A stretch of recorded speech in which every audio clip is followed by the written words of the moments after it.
વાઘોડિયા જીઆઈડીસીમાં આવેલા વેસ્ટ કચરાના ડમ્પિંગ સ્ટેશનમાં આગ લાગવાની ઘટના બનવા પામી હતી.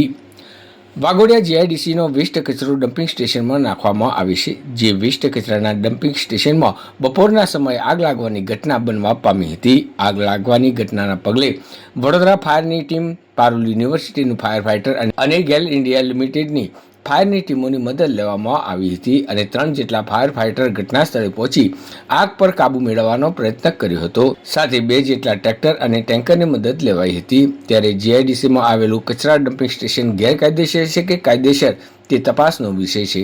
વાઘોડિયા જીઆઈડીસીનો વેસ્ટ કચરો ડમ્પિંગ સ્ટેશનમાં નાખવામાં આવે છે.